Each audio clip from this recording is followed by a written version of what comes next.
Welcome back to Definitely Not Definitive. I'm Ken. And I'm Bethany. And we're just a deadly duo in love that loves some death battle. We do love death battles. So we're doing Wolverine versus Raiden today, which was picked by our patrons. We asked them to, pick on a couple popular death battles that had been requested, and this one won. So we don't know a lot about Metal Gear. So we have a running bet on this channel going that whoever gets the most death battles correctly gets to choose a cosplay outfit for New Year's Day and New Year's Eve. Right now it's 5-3. I'm winning with a healthy lead.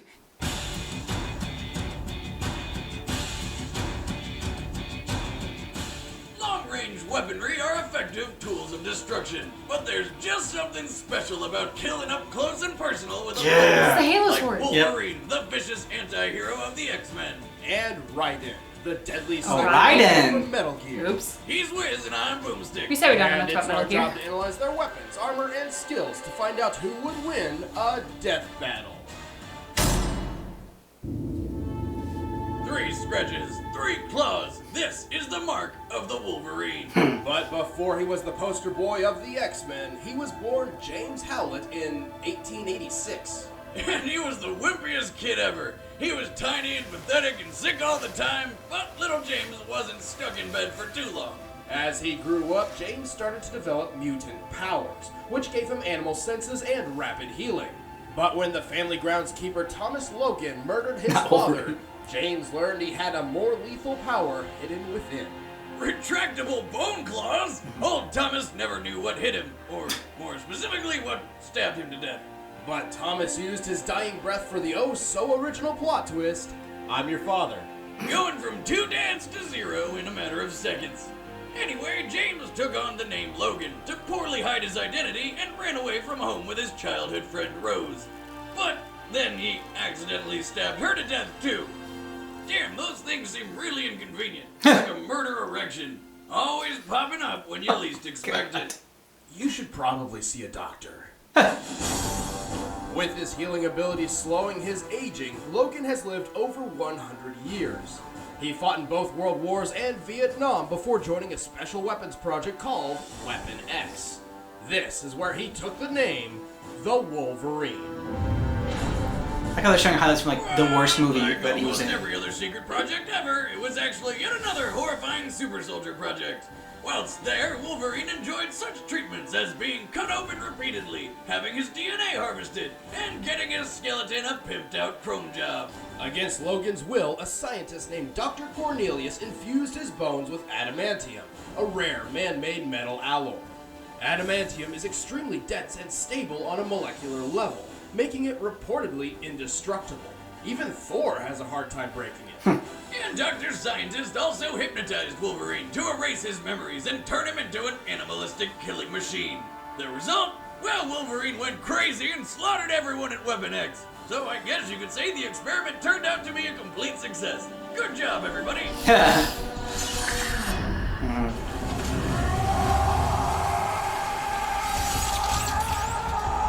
You Jackman butt. After wandering the wilderness and tangling with the Hulk, Wolverine was eventually discovered by the X-Men, who molded him into a real hero.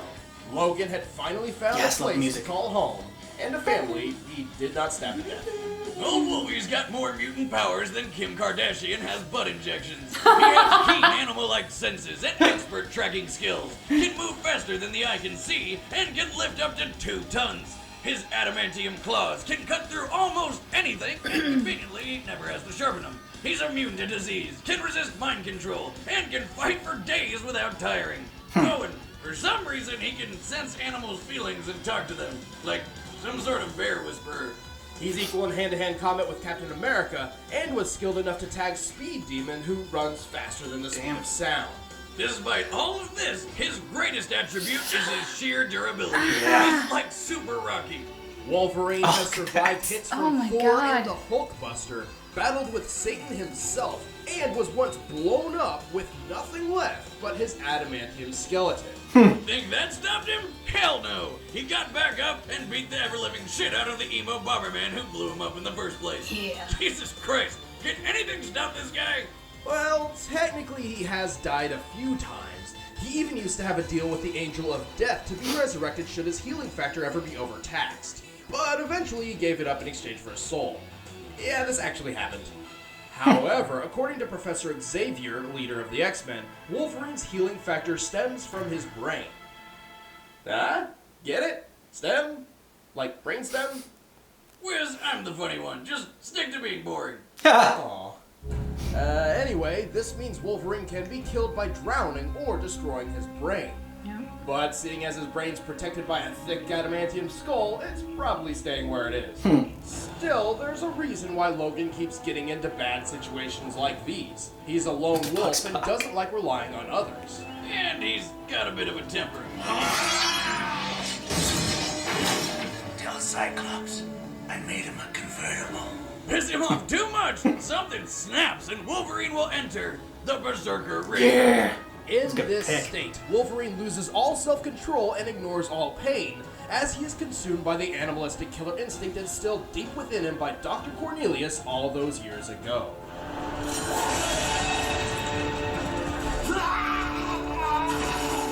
My stars.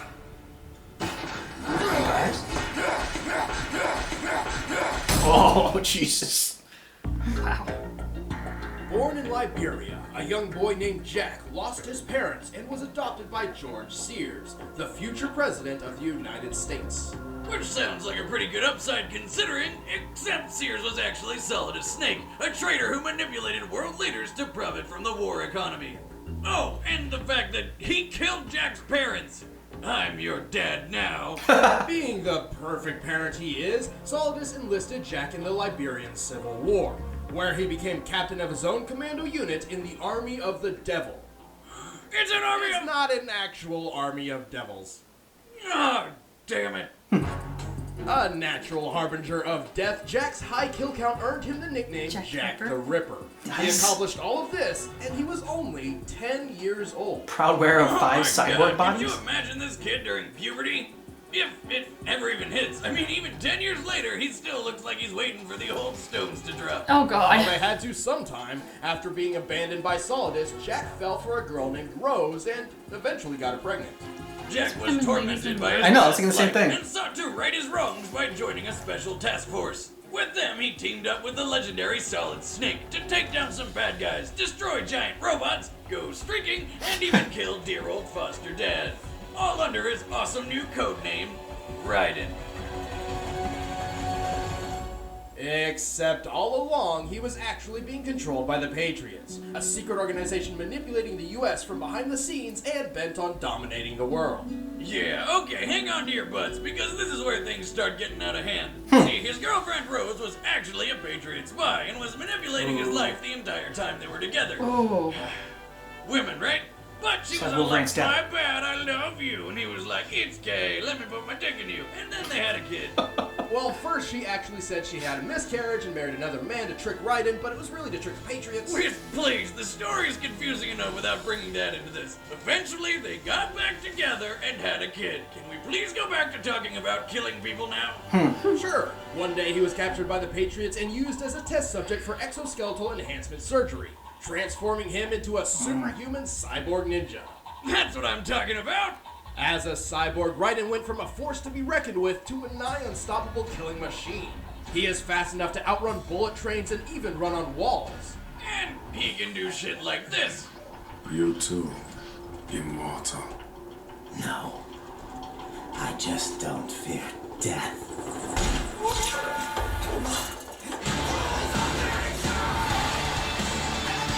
Oh, sweet! Damn. That is awesome. Drugs must be fun. That's not even the half of it.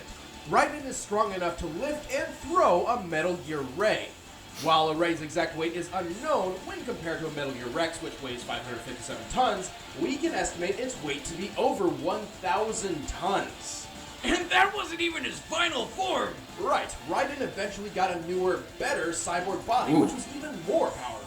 Strong enough to flip this giant thing, rip off its building-sized sword, and then fight a duel with it.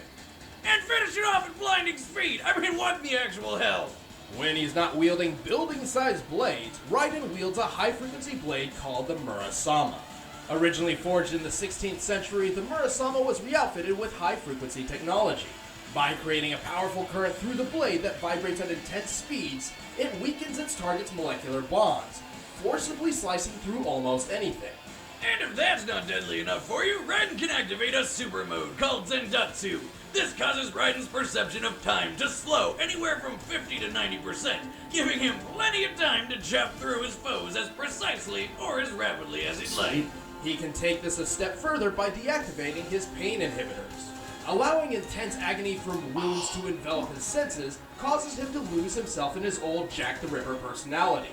This Ripper mode radically boosts his already insane speed and strength.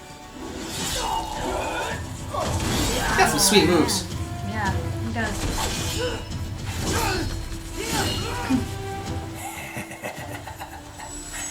Who's next? But got a it good comes voice at for a Ripper, price, too. you know, aside from the whole pain and sanity thing. These enhanced modes rely on a fuel supply, and using them burns through it at a rapid pace. Raiden can only carry enough fuel to sustain these modes for a very limited time, and relies on absorbing more fuel cell electrolytes from enemy cyborgs. Plus, his blood is not natural, and must be changed regularly, like the oil in a car. But still... I am lightning. The rain transformed. Oh, he's gonna kill him all with this sword in his teeth? Oh, wait a minute. worth it. Wait, did he just do that? I guess so. Alright, ready? Ready. Here we go. 3, 2, 1. Wolverine. Who do you got? Wolverine. Wolverine. So Raiden looked very cool, and he's got like the cyborg skeleton, and you know, the like twirling around and whipping people was sweet. He's strong. Very strong, but like Wolverine is, I mean, he just has more impressive feats that I saw on there. I mean, going up against the devil himself, going up against the Hulk, being able to withstand Thor's hammer, getting like, you know, smashing his adamantium. Now they try to say like, you know, oh, he could get drowned, or he could, you know, something pierces his brain. But I just don't see, I just don't see how Wolverine loses. So in my mind, here's what it's going to come down to. Raiden was asked by one of his adversaries, "Are you immortal?" And he said, "No, I'm just not afraid of death." Mm. Well, that's admirable, but Wolverine is damn near immortal. Yeah. So that tips the scales. With Wolverine, it will come down to if Raiden is able to get a shot at him through the eye. Because that is the only basic point of access that he would have to the brain to actually kill Wolverine. And that's... Not that he couldn't do it, he seems to be very proficient as a killer. But, you know, outside of Deadshot, I think Wolverine's going to protect himself. Raiden also needs, like, I mean, he also has some stamina issues, whereas they said Wolverine could fight for, like, 10 days straight or something like that. A long time. Yeah, he needs his blood changed like you change the oil in Yeah. your car.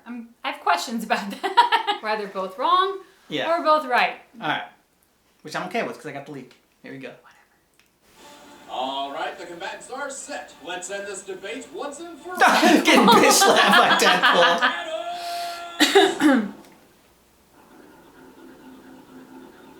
feel like that could be a good one. Deadpool versus Wolverine because of their regenerative properties.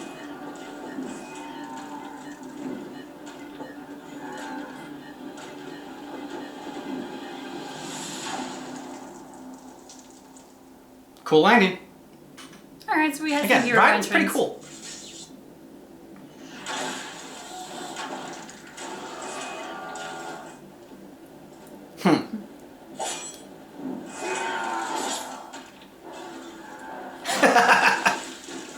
Took care of it for you, bub. Who the hell are you? Get out of my way. That's not very friendly. Fat chance, bub. You're next.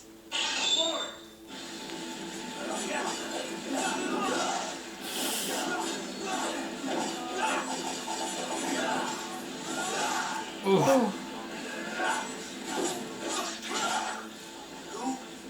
What are you? Gotta admit, that hurt. Oh. Nice trick, Voltron. I'm actually more human than you. And that's saying something. Let's dance.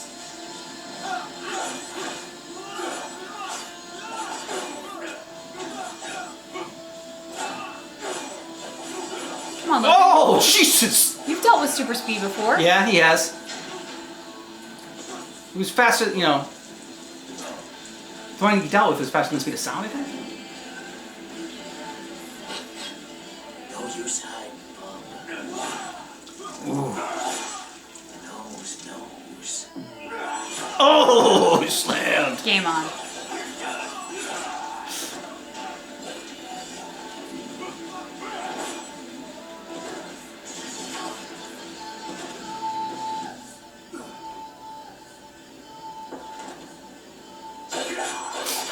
Here he comes.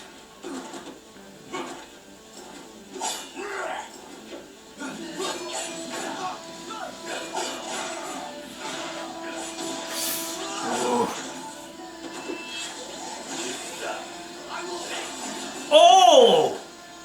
Oh, but see, you won't. Yeah. Are you some kind of cyborg? Well, my bones are kind of the strongest metal around. Does that count?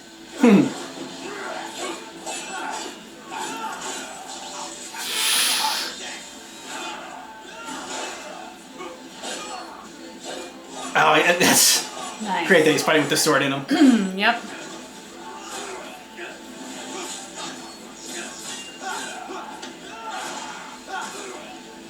Yeah, chop his head off.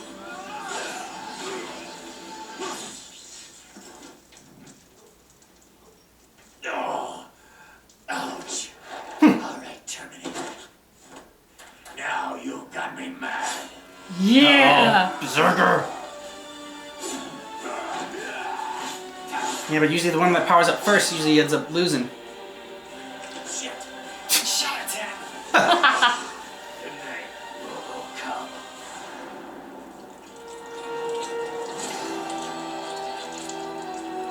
Pain.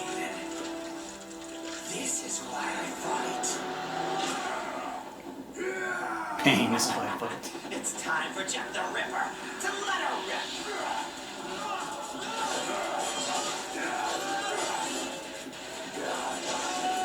Oh, shit!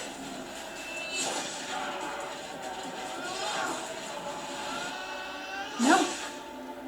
Oh.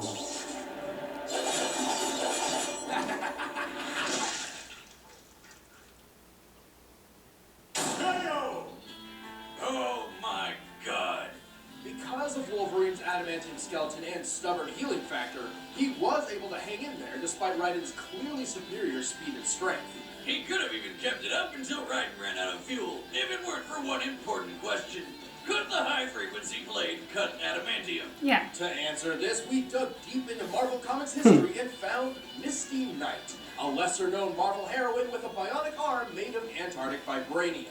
This anti-metal emanates vibrations which weaken its target's molecular bonds, exactly like Raiden's high-frequency blade. Like the MURASAMA, this can destabilize and break any metal, including adamantium.